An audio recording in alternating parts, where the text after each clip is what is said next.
Well, I'm gonna say good afternoon, but no, it's basically it's really good night, guys. Tonight I am gonna be working throughout most of the night on that DT466E that I'm working on. I'll show you in a bit. I already got the cam followers and all that good stuff, but this video is because one of the subscribers or one of the people that actually saw the video asked a question, and I was gonna kind of improvise and kind of use that to show you guys something real quick. Well, the question was, give me 1 second. It pertains to the video about the camshaft, me pulling the camshaft and the camshaft being worn severely. So the question is, what's a lesson to prevent this? And then the other question is, whatever the fix is, it surely has to be easier than removing the camshaft. So guys, I kind of wanted to, I really can't tell you exactly what it is you can do to prevent this, 100% just prevent it. But I am going to point out a couple of things that will kind of emphasize as to how important preventive maintenance is. Let me go ahead and show you guys, and hopefully I will address those two questions for that gentleman. I believe his name was Harley Horacio, I believe. So let me go ahead and show you guys. Well guys, what we have here, I moved into the kitchen because it is somewhat dark outside, and I wanted you guys to, I wanted to make this video somewhat clear so that you guys could see. First of all, this is the worn camshaft. All right, let me get you a better view of it. 1 second. All right. That's the worn camshaft. That lobe is pretty much gone, and this one was about to start. All right, this here is our new camshaft. All right, I put them side by side, checked all the lobes, make sure that they are correct, so part numbers match and all that. So okay, besides that, I'm going to show you what a follower looks like. All right, basically it's a solid lifter. It's got a little hole down there.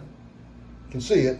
That is what provides oil, lubricates this little roller bearing on the bottom. This is your roller. This is the one that actually rides along your camshaft. So these are the two new ones. This is the one that caused the problem.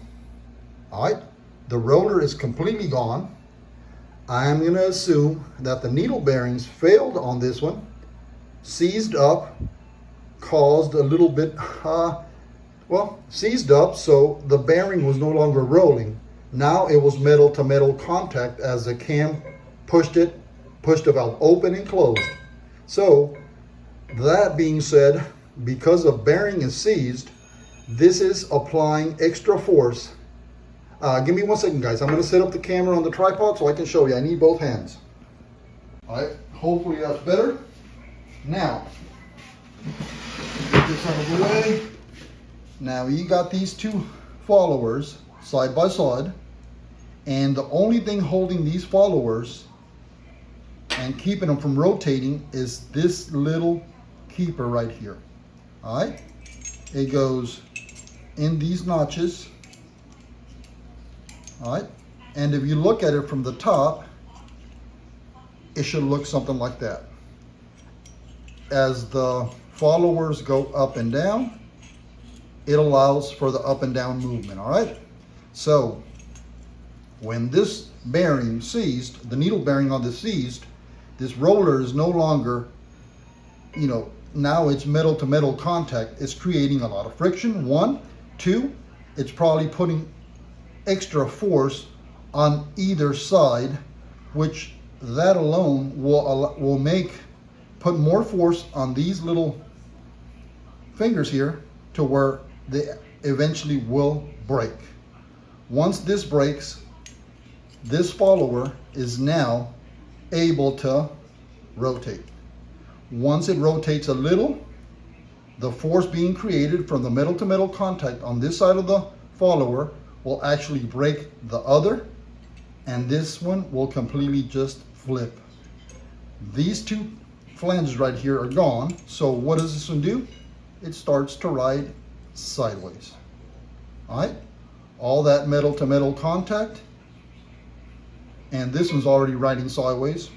That is what caused this damage. All right, look at this one, guys.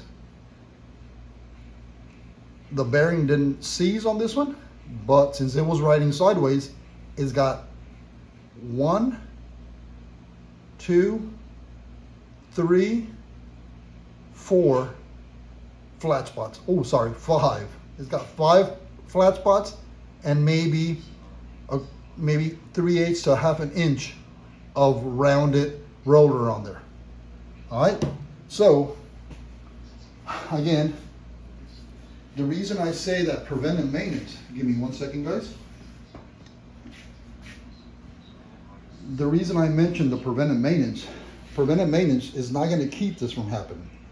But if this little needle bearing does not get lubricated, then yes, it is going to create excess heat. It will seize on you, and that is the beginning of that damage right there. So, can you prevent it? No. Can you do something about it to make that failure less possible or less of an issue for you guys? Yes. Like I said, I mean, that little hole inside that little follower is the only thing that lubricates this little roller bearing right here. If not changing the oil, running it low in oil, or anything else, debris, whatever, if that little hole gets plugged up, this bearing is no longer going to lubricate. It is going to seize. So on this truck, I mentioned it to the owner, and I told the owner what I had found, and then he made a comment. He said, oh, that's why there was metal in my oil when I changed the oil.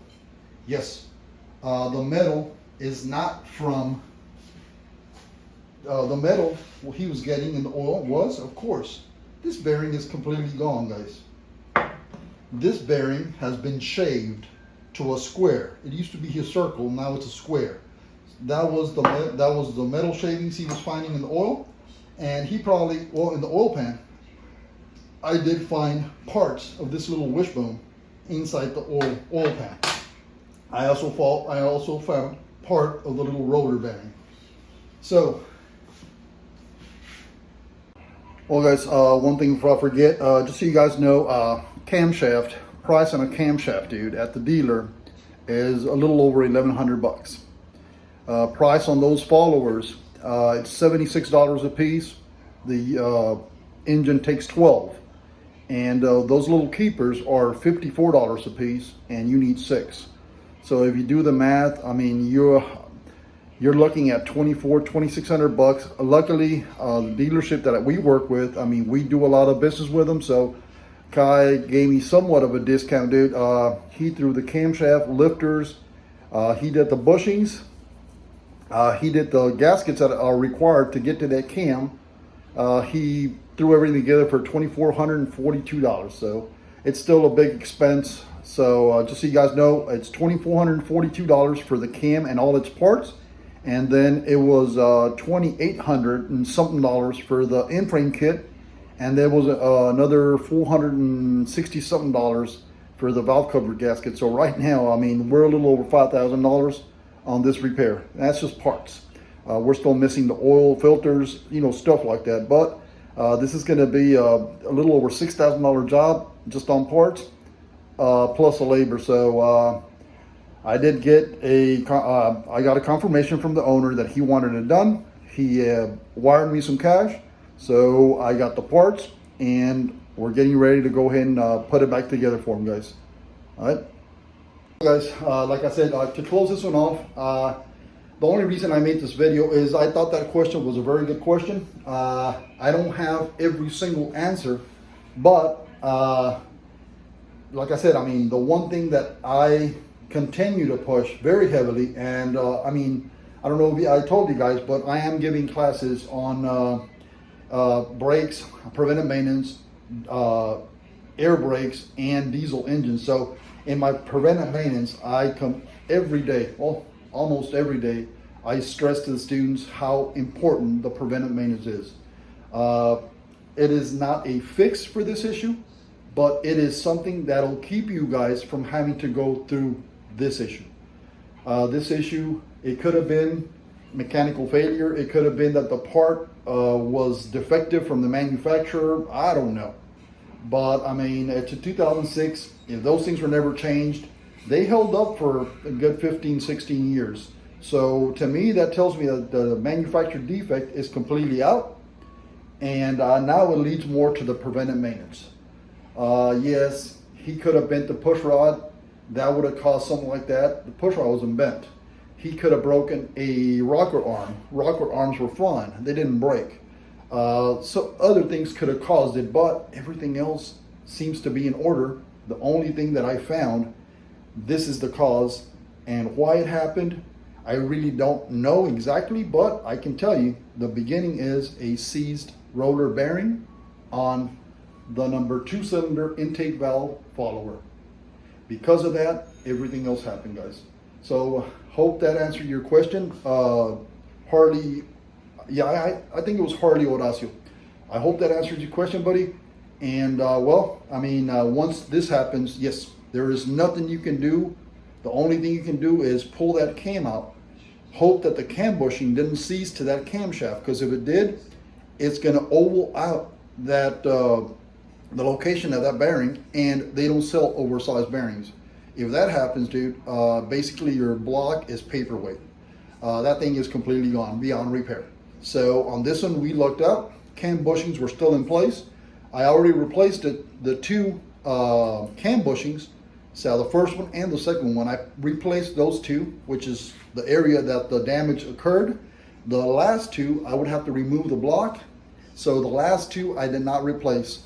I'm gonna go ahead and insert this cam. I'm gonna replace all the followers and all the keepers, and start putting this sucker back together, guys. Remember, I am doing an in-frame, so I am gonna replace liners, pistons, rings, all that good stuff. But I just wanted to show you the camshafts, and one of the reasons why, one of the biggest reasons why they fail. All right, guys, appreciate you guys watching. Like and comment.